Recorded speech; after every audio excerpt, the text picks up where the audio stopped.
천계에 대해서 저희를 기울이자면 자동차 문 뒤에 서 있는 사람을 보는 경우처럼 우리의 감각이 부분적으로 차단되는 일이 자주 일어난다. 우리 눈에는 그 사람의 모습이 절로만 보이지만 우리는 속아 넘어가지 않는다. 우리는 문 뒤에 완전한 사람이 서 있다는 사실을 안다. 그 사람을 보는 피질 기둥들은 투표를 통해서 이 대상이 완전한 사람이라고 확신한다. 투표하는 신경세포들은 입력이 차단된 피질 기둥들로 정보를 보내고 이제 모든 피질 기둥이 그곳에 한 사람이 서 있다는 사실을 안다. 차단된 피질 기둥조차 만약 그곳에 물이 없다면 어떤 것이 보일지 예측할 수가 있다. 잠시 후 우리는 자동차 문으로 주위를 돌릴 수 있다. 꽃병과 얼굴, 그림의 예처럼 입력을 해석하는 방법이 두 가지 있다. 우리는 사람과 문 사이에서 주위를 이리저리 옮길 수 있다. 주위를 옮길 때마다 투표하는 신경세포들이 합의하는 대상이 변한다. 우리는 그곳에 두 대상이 있다고 지각하지만 한 번에 하나에만 주의를 집중할 수 있다. 뇌는 시각 정면 중에서 작거나 큰 부분에 주의를 집중할 수 있다. 예를 들면 나는 자동차 문 전체에 주의를 집중하거나 손잡이에만 주의를 집중할 수 있다. 내가 이 일에 정확하게 어떻게 하는지는 제대로 밝혀지지 않았지만 이 일에는 뇌에서 시성이라는 부분이 관여한다. 시성은 신피질의 모든 영역과 촘촘하게 연결되어 있다. 주의는 내가 모형을 배우는 방식에 필수적인 역할을 한다. 하루를 보내는 동안에 우리의 뇌는 빠르게 그리고 끊임없이 다른 대상들의 주의를 기울인다. 예를 들어서 책을 읽을 때 우리의 주의는 단어에서 단어로 옮겨간다. 혹은 건물을 바라볼 때 우리의 주의는 건물에서 창문으로, 문으로, 문 자물쇠로, 다시 문으로, 그런 식으로 계속 옮겨간다.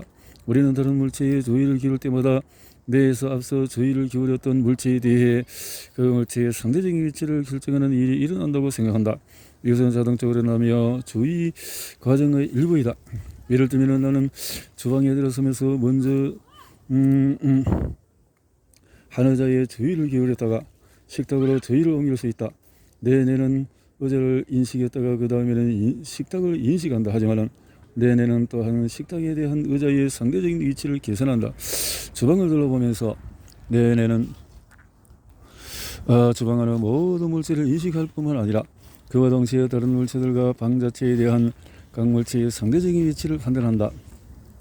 단지 쓱 훑어보는 것만으로 내 뇌는 주방의 모형을 만드는데 거기에는 내가 주의를 기울이는 모든 물체가 포함되어 있다. 우리가 배우는 모형은 일시적인 경우가 많다. 주방에서 가족과 함께 식사를 한다고 하자. 식탁을 둘러보니 다양한 음식이 보인다.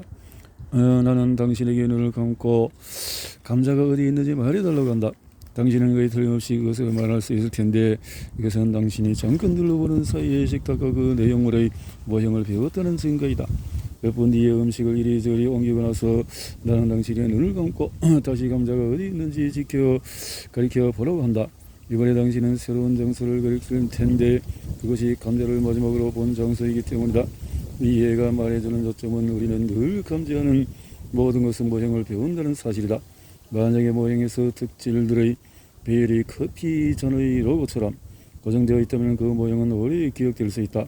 만약에 식탁 위의 음식들처럼 배열이 변한다면 그 모형은 일시적이다. 신비주의는 모형을 배우는 일을 멈추는 법이 없다. 주의를 옮길 때마다 어떤 것의 모형에 새로운 항목이 추가된다. 모형이 일시적이건 오래 지속되는 것이건 학습 과정은 동일하다.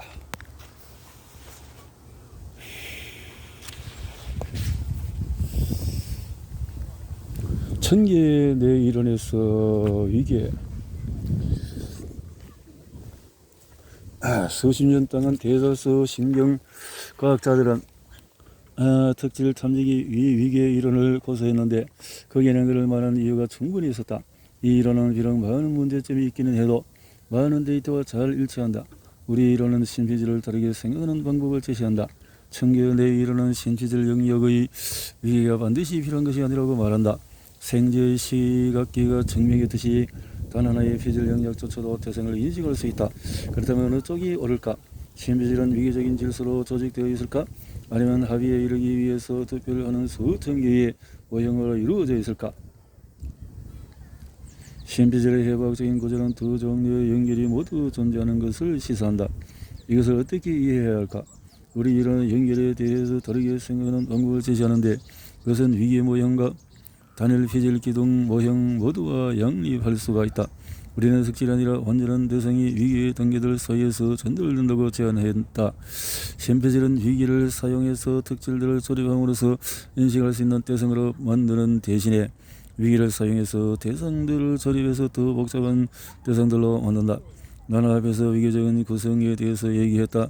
연민의 로고가 인쇄된 커피잔의 예를 들어보라. 떠올려보라. 우리는 먼저 커피잔에 주의를 기울였다가 그 다음에는 로고에 주의를 기울임으로써 이와 같은 새로운 대상을 배운다. 로고 또한 그래픽과 단어 같은 대상들로 구성되어 있지만 우리는 로고의 특질이 커피잔이 어디서 있었는지 기억할 필요가 없다. 우리는 그저 커피잔 기준틀에 대한 로고 기준틀의 상대적인 위치만 배우면 된다. 전체 세계를 배우는 방법도 이와 똑같아. 다른 대상들에 대해서 상대적인 위치로 표시된 대상들의 복잡한 위계로 배운다. 신피질이 이를 정확하게 어떻게 하는지는 아직 확실하게 밝혀지지 않았다. 예를 들면 우리는 위계적인 학습 중에서 일부가 각 피질 기둥 내부에 일어난다고 측정하지만 분명히 전부 다 그런 것은 아니다. 일부는 영역들 사이의 위계적인 연결이 처리할 것이다. 이 장 앞부분에서 나는 신피질이 특질 감지기 위계 구조로 이루어져 있다는 견해가 지닌 문제점들의 목록을 제시했다. 그 목록을 다시 살펴보면서 이번에는 천개의 뇌 이론이 각각 문제를 어떻게 해결할 수 있는지 논의하기로 하자. 움직임의 필수적인 역할부터 살펴보자. 천개의 뇌 이론은 본질적으로 감각 운동 이론이다. 이 이론은 우리가 움직임으로써 대상을 어떻게 배우고 인식하는지 설명한다. 정리하기는 이 이론은 우리가 화면에 잠깐 스쳐 지나가는 영상을 보거나 다섯 손가락으로 물체를 잡을 때처럼 가끔 움직이지도 않고 어떻게 대상을 인식할 수 있는지도 설명한다. 따라서 천개 뇌 이론은 위계 모형의 초집합이다. 상대적으로 큰 영장류의 V1과 V2 영역의 특이하게 큰 생지의 VI 영역은 천개 뇌 이론에 따르면 이 이치에 닿는데 모든 피질 기둥이 완전히 대상을 인식할 수 있기 때문이다. 오늘 많은 신경과학자들이 믿는 것과는 반대로 천개 뇌 이론은 우리가 시각으로 생각하는 것은 대부분 V1과 V2 영역에서 일어난다고 말한다. 1차 촉각과 및 2차 촉각과 관련된 영역도 비교적으로 크다. 천개 뇌 이론은 눈이 여전히 움직이고 있을 때 신경세포들의 다음번 임적이 무엇이 될지 어떻게 아는지 그 수수께끼를 설명할 수 있다. 이 이론에 따르면 각각의 피질 기둥은 완전한 대상에 대한 모형이 있고 따라서 그 대상의 각 위치에서 무엇이 감지될지를 안다.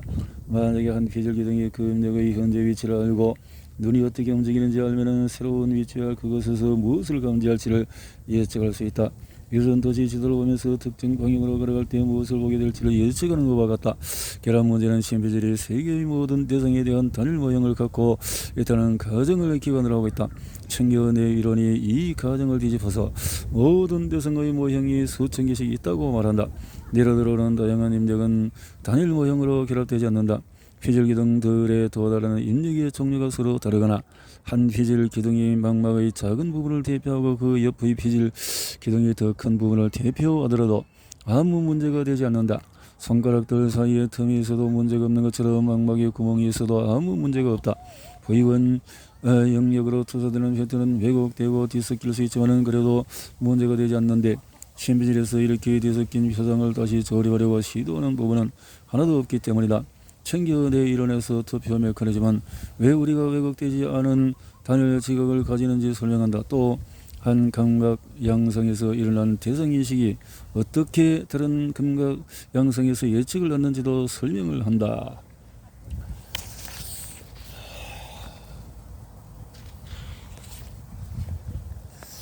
뇌는 복잡하다.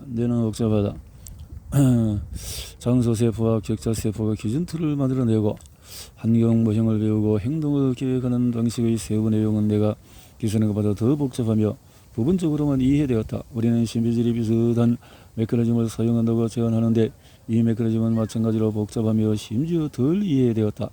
이것은 실은 신경과학자와 우리 같은 이런 신경과학자가 모두 활발하게 연구하고 있는 분야이다. 이 주제와 또 다른 주제들을 더 깊이 다루려면 신경해부학과 신경생리학의 세부 내용을 더 소개해야 하는데 그 세부 내용은 기술하기도 어렵고 챙겨 내 이론의 기본을 이해하는 데 꼭 필요한 것도 아니다. 이 책의 도입에서 나는 내가 조가 그림 맞추기 퍼즐과 같다고 말했다. 우리는 내에 관해서 수만 가지 사실을 알아냈는데 그 각각은 하나의 퍼즐 조각과 같다. 나는 여러분에게 심플지라는 모의를 우리 모두가 이해한다는 그릇된 인상을 심어주고 싶지 않다. 그러면은 한참 멀었다.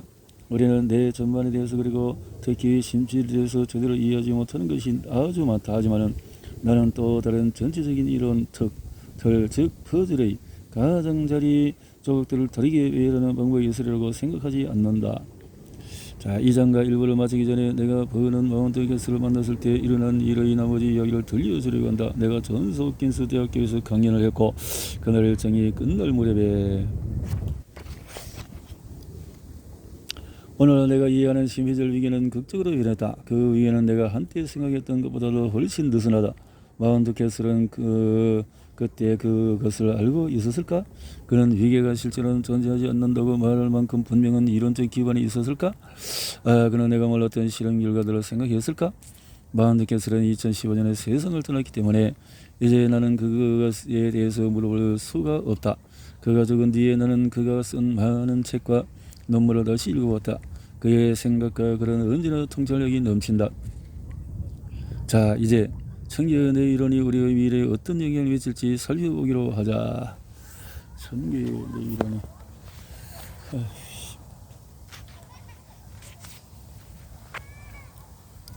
역사학자 토마스 크는 유명한 책에서 과학의 발전은 대부분 널리 받아들여진 이론 틀을 토대로 일어난다고 주장했다. 그는 이 이론 틀을 과학 패러다임이라고 불렀다. 가끔 확립된 패러다임이 무너지고 새로운 패러다임으로 대체되는 일이 나는데 그는 이를 과학혁명이라고 불렀다. 오늘날 신경과학의 많은 하위 분야에는 내가 지나간 방식, 내가 관련된 질환, 격자세포와 정서세포처럼 확립된 패러다임이 있다. 이 분야들에서 연구하는 과학자들은 용어와 실험기술을 공유하고 답을 얻고자 하는 질문들에 동의한다. 하지만 신비주의가 진행에 관해서는 일반적으로 받아들여지는 패러다임이 없다. 신비주의이 무슨 일을 하는지 혹은 심지어 어떤 질문에 우리가 답을 얻으려고 노력해야 하는지에 대해서도 일치된 의견이 거의 없다. 그는 진행과 신비주의 연구 분야를 패러다임 이전 상태라고 부를 것이다. 일부에서 나는 신비주의를 어떻게 작용하고 진행에 있다는 것이 무엇을 의미하는지 설명하는 새 이론을 소개했다.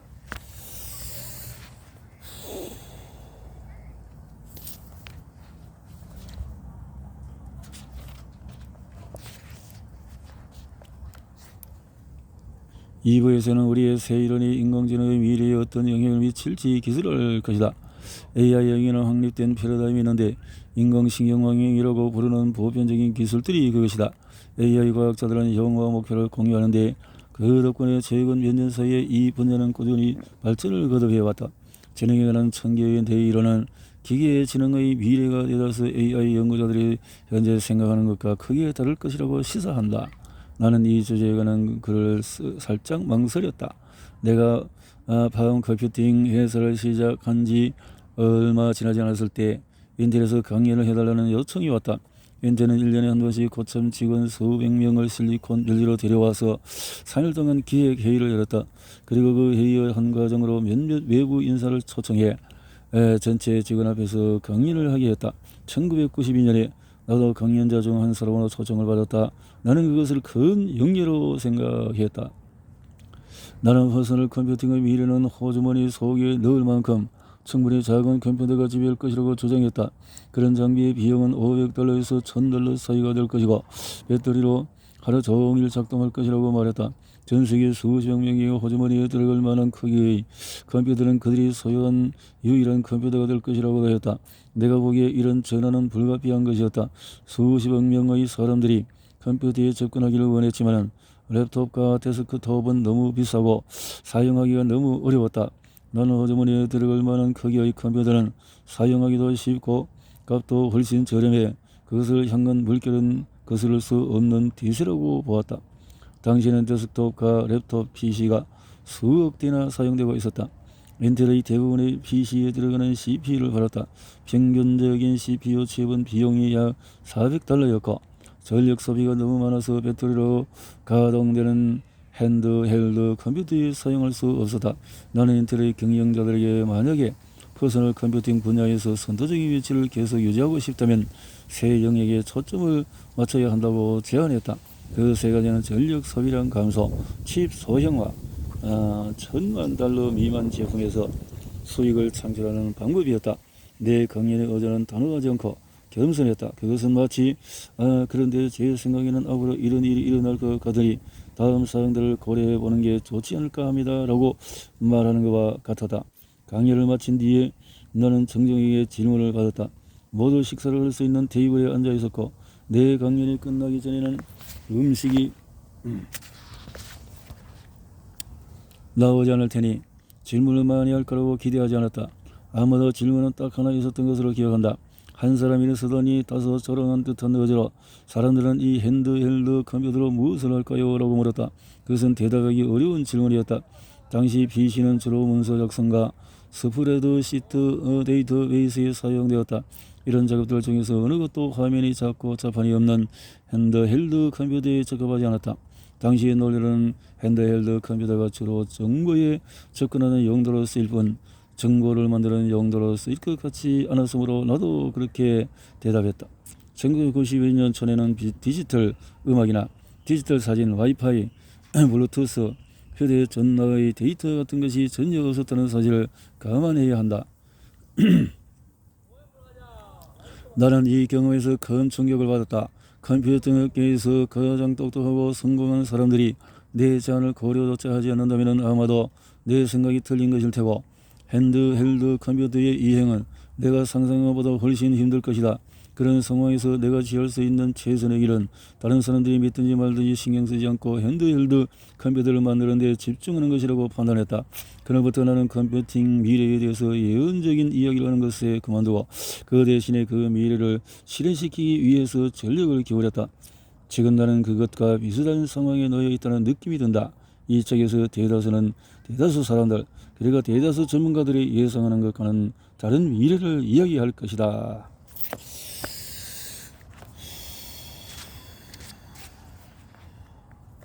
이어지는 4장에서는 인공지능의 미래를 이야기할 것이다. AI는 현재 르네상스를 맞이했다. AI는 가장 뜨거운 현대기술 분야 중에서 하나이다. 매일 새로운 응용 부분이 생겨나고 새로운 투자와 성능 개선이 일어나는 것처럼 보인다.